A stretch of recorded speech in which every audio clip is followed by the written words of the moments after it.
কিয়ামতের ময়দানে যারা দুনিয়ার বুকে কোরআন হিফজ করেছে, কোরআন হিফজ করে কোরআন মোতাবেক জীবন যাপন যারা করেছে, কোরআন পড়েছে, কোরআনের সাথে যারা সম্পর্ক স্থাপন করেছে, তাদের সম্পর্কে আল্লাহর নবী বললেন, আন আব্দুল্লাহ বিন আমর রাদিয়াল্লাহু আনহু আন্না রাসূলুল্লাহ সাল্লাল্লাহু আলাইহি ওয়াসাল্লাম قال আব্দুল্লাহ বিন ওমর রাদিয়াল্লাহু আনহু তিনি বলছেন, আল্লাহর নবী বললেন, ইকালু লিসাহিবিল কুরআনি ইকরা ওয়ারতাকি ওয়ারাতিল কামা কুনতা তুরাতিলু ফিদ দুনিয়া।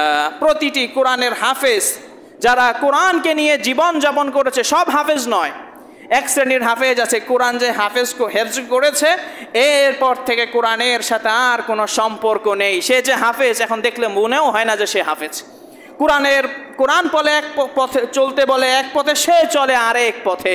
ওই সমস্ত হাফেজ, ওই সমস্ত কোরআন তেলাওয়াতকারীর কথা বলা হয়নি, বরং বলা হয়েছে যারা কোরআনের সাথে সম্পর্ক স্থাপন করে, কোরআন হিফজ করে, কোরআনের মোতাবেক চলে, ওই সমস্ত ব্যক্তিদেরকে কিয়ামতের ময়দানে বলা হবে ইকরা ওয়ারতাকি।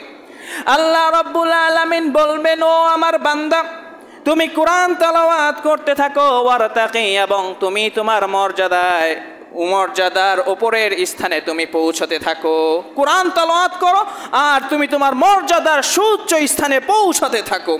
ওয়ারাতিল কামা কুনতা ফিদ দুনিয়া, দুনিয়ায় যেভাবে কোরআন তেলাওয়াত তুমি করতে, আজকে সেইভাবে তুমি কোরআন তেলাওয়াত করো। ফা ইন্না মানজিলাকা ইনদা আখিরি আয়াতিন তাকরাউহা, তোমার জান্নাতের মধ্যে সুউচ্চ স্থানের মধ্যে হতে সেই জায়গাটাই হবে তোমার স্থান, যে এই স্থানে তুমি কোরআন তেলাওয়াতকে থামাবে, যার পরে তুমি যদি আর পড়তে না পারো ওই স্থানটাকে দেয়া হবে তোমার জন্য জান্নাতের স্থান, তুমি সেই স্থানে থাকবে।